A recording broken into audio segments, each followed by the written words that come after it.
Guys, let me introduce Liquid Hero a little bit because I have something to say about this guy. He is, in fact, a person that innovated his, just a brand new style. You know, PvZ was in an age where they really could not win. Now, they're in that age again, but it's a different era. Liquid Hero was in a position where he innovated a non-Colossus style. Now, at the time, a lot of people were like, no, Hero, you can't do that. But with High Templars, with Archons, with Immortals, with mass dropping, with high mineral dropping, with a lot of Zealots, a lot of War Prisms, he was able to just fend off until he got a massive amount of Archons, a massive amount of High Templars, to the point where Infested Terrans really didn't do as much damage. So all of a sudden, he was just overwhelming these Zergs. Well, a lot of people took his style. A lot of people said, that's an awesome way to play, I'm going to do it. But as time always tells, it evolves a style and makes it a little bit more refined, a little bit better.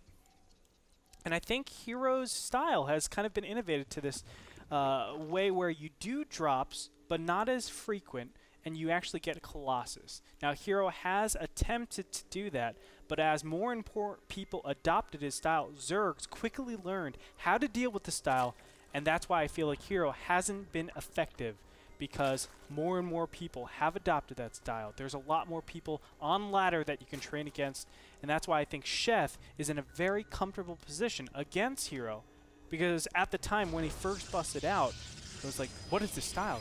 Nobody's seen it. Nobody's really executed. Nobody can execute it. Now it's a different story. We're 6 months later, and I feel like he's very, very mortal. And in the top left, we have Liquid Sheth. All right, let me talk about Liquid Sheth. The maker of Zerglings and Roaches.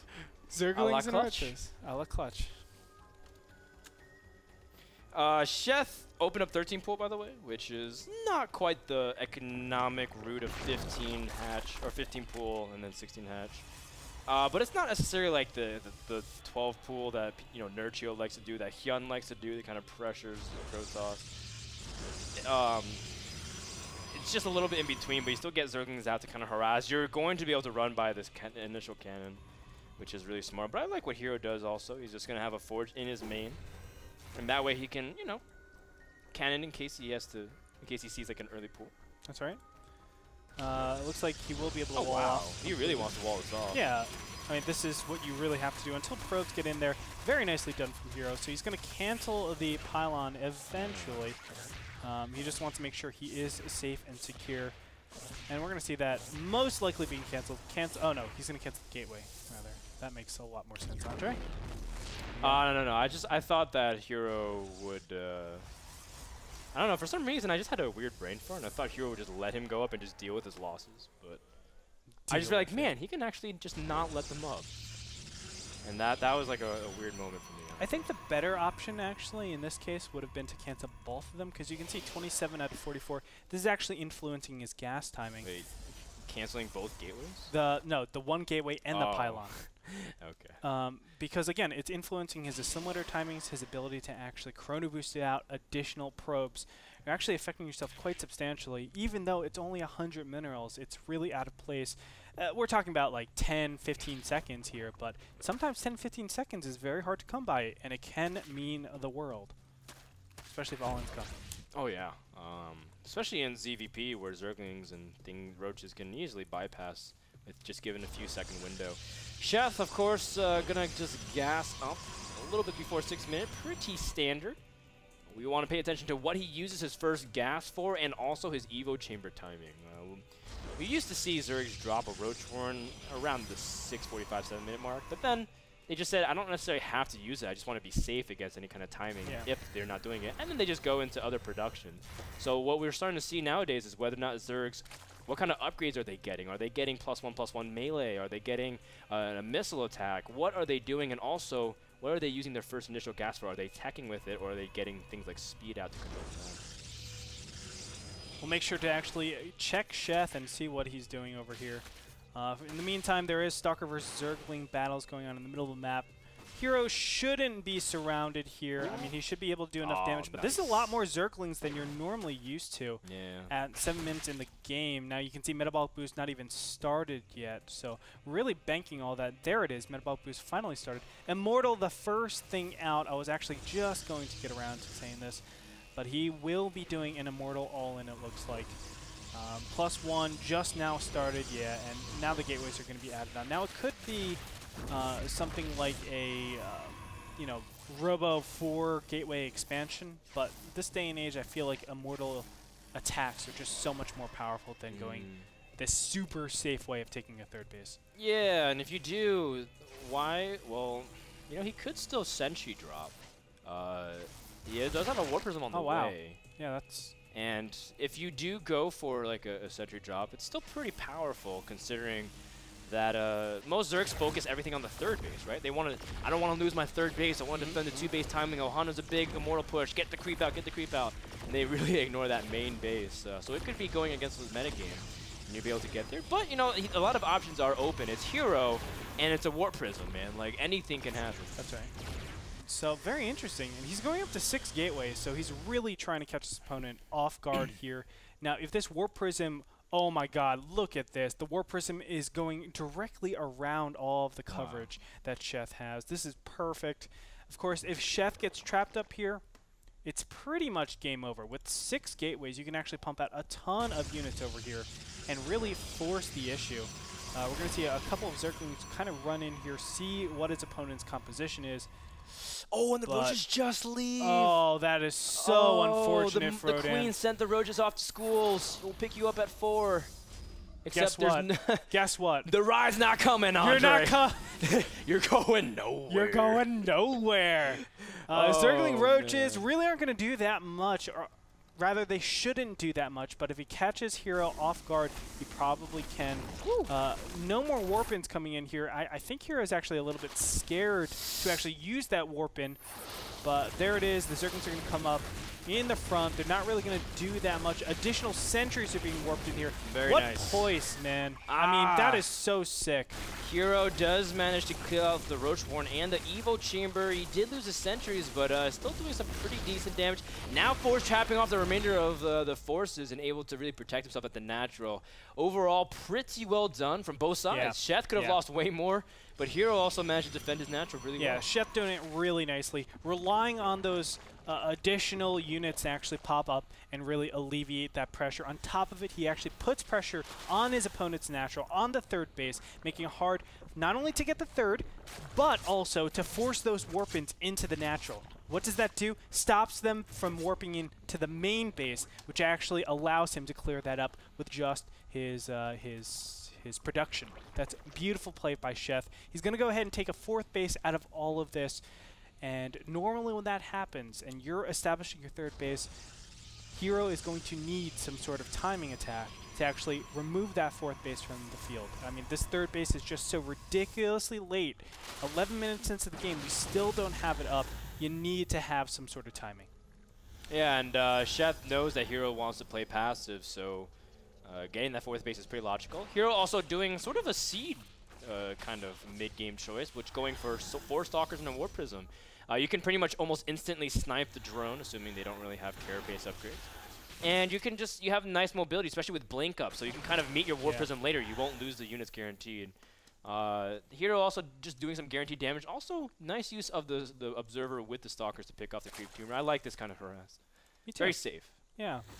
It really lends itself to keeping the Zerglings and Roaches all the way on the left-hand side and then opening up that 4th base. As you can see, no units are over here, no creep is over here, which makes it really nice for Hero to just walk out and kill that 4th, snipe it. You have to do something like that. You know, just in my experiences when I'm playing on ladder, it just, even though, of course, ladder is very different than someone like Sheth, you let that 4th go up uninhibited, you let them get infestors just straight up, and you're looking at a bad time, Frodan. Yeah. So I'm kind of giggling because you say, well, ladder is not Sheth. I'm like, well, if you're Rotterdam, you meet Sheth like 5 times in a row on ladder. Yeah, that's true. Poor Kev, as he did not have a good day. Sheth was all over him. Hero targeting down this hatchery. Should be able to get up most of them safely. Wow, look at that. Yeah, able to maximize such DPS. control, man. That is so cool. Restraint. Here we go. Hero is pushing out here, 188 now. This is a very rough time to actually be pushing out because we are 14 minutes in. Normally at 14, 15, 16, 17 minutes, infestor count is going to be approaching a very high count. So you have to really justify a lot saying, okay, I can deal with this.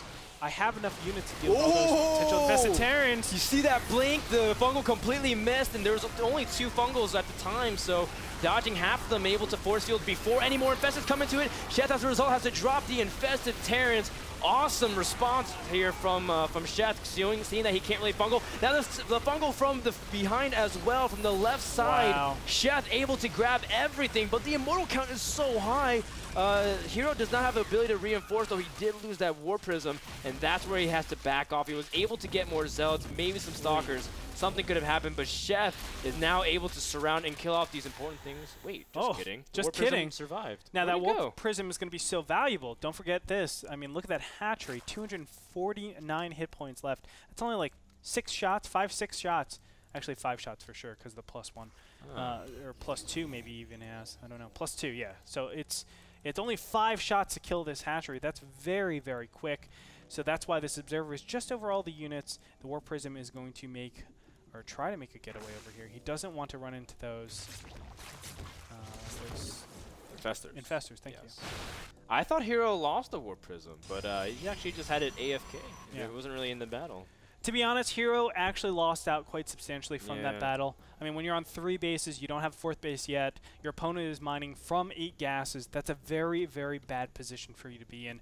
You're just now starting Colossus. It's very delayed. It's after they've established their infestor count. That means all their gas can be concentrated on just getting corruptors. That's really bad. That means your Colossus will be shut down. What you want is the Colossus to be started while they're making infestors, so they're struggling to defend against those Colossus. That's going to be the most opportune time to actually strike. But now Colossus are super delayed, and I feel like, honestly, Sheth is going to run this over. Well, but to he's be honest, maxed. Sheth is max on Zerglings and Infestors. He doesn't have Hive Tech really kicking in, although 2-2 is about to finish, but it's not in time. Wow, so many Zerglings died right before that upgrade. That's a lot of energy as well, but he freed up a lot of supply. Look at that, 13 Corruptors in queue. That's actually so, so good. They're going to trade 4th bases. I sort of agree with this. I don't love it for Sheth, but he has to go ahead and deny that 4th base. Wait for those Corruptors to come out, because once those Corruptors are established out in the field, those Colossus will be shredded into pieces. But I don't feel like Hero has to push in. I think he's on 4 bases. He can kind of deny Sheth. Sheth did keep most of his Infestors alive, though. That's a really nice thing. But it's not like his economy is completely outrageous. I mean, he's only got a few hundred gas, and he's still making his Greater Spire, so Hero still has a very big window, I feel, to attack into here. Yes, he does. He does. Definitely with that last attack and just over-making. But here it is, the big engagement. I think the Zerglings are actually getting really good position on these units. Just so hard to tell, but you can see how fast those Corruptors take out everything. Not only the Colossus, but the War Prism canceling so many units. Infested Terrans are going to pop out into the field, and now the Force Shields have been released. Over at the 3rd, though, Andre, look at how much damage the Zealots did. They've killed almost every single drone. Sheth's economy is not good. He has to really do something, but he's losing also a couple of the Infestors. The Zealots here, oh man, 5, 6 kills apiece. A lot of workers have been killed, 36 from Hero. That's something you don't usually see on the Protoss side. While Hero still has his 4th base up, so he can saturate, especially since his main is running low. Overall, I still think Hero's in a great position. Yes, I would 100% agree. Hero should win from here, but I don't want you to count out Sheth just yet. 6 Broodlords on the way. On top of that, Infestors. I mean, Infestors out in the field never count a Zerg out. Their abilities are wonderful, and not only that, Broodlord Infestor is going to be so powerful here. If he denies the 4th base, I actually feel like Sheth is ahead. Just because of how powerful it is to have Infestors and Broodlords out in the field, and your opponent doesn't have any motherships out. We're going to see in a little bit, though, Broodlords making their slow, treacherous walk across the map over to this 4th base. And Hero now getting Archons. I like what we're seeing. Yes, Archons take up so much space. Fungal is not as powerful. Of course, dealing with the Zerglings is nice, and if Broodlords ever clump, it's lights out. Hero still looking pretty good supply-wise. Trying to move out, not sure exactly where Zerg will attack because his vision has been kind of reduced, but now he sees the Broodlords attacking up the fourth. Oh, no. He's running up the ramp. Oh, man, I figured he would try to flank at least, but now he's just going to have to defend from kind of an awkward position. The Infestors are already in the spot to lock down the units. The Stalkers blink forward, though. Oh, no. And the Stalkers really aren't getting hit that hard. Infested Terrans are going to pop out, but nice Colossus count right here. You can see the Corruptors aren't nearly enough to DPS those Colossus down. That means Infested Terrans get evaporated. Broodlords are gone. That's the chances of Sheth to actually win this game. GG gets called out, and Hero will take game number 1. Beautifully executed. My goodness. Done. It was really, really close, Frodan. I mean, if he attacks that 4th base any sooner, he's absolutely dead. I mean, allowing Sheth to go into Broodlords after that 3-base attack, I would say, is a really, really bad idea. But the Colossus pressure, it looked to be good. You did see how fast it evaporated. I think Sheth, the major mistake there was actually maxing out. If you just let 25 supply linger, get the Corruptors, you're fine. But I don't think he was expecting 3 Colossus directly after that big engagement at the 4th base. He was saying, okay, my opponent probably is staying on Immortal Sentry, probably going up to High Templars, knowing the type of player Hero is. Great job by Hero as game number 1 does go to him, but he still has to win 2 more games. Guys, it's a best of 5, win or go home. If you guys are a big fan of Hero, if he wins here, he would go on to play in the playoffs, and we might be able to see him in the finals. If you want to see Hero, really great guy, really cool guy, come chill with us at the finals. We're doing lots of cool live events. We're talking about getting a show match there as well. Lots of details will come onto our website, NASL.tv. Use the promo code LABYTE to also get $20 off that ticket. Also, thanks to Kingston HyperX, the makers of SSD and memory for NASL Season 4. You can check them out at kingston.com. When we come back, game number 2 between Hero and Sheth. Man, that was 20 minutes. Hopefully 20 more. We'll be back right after this.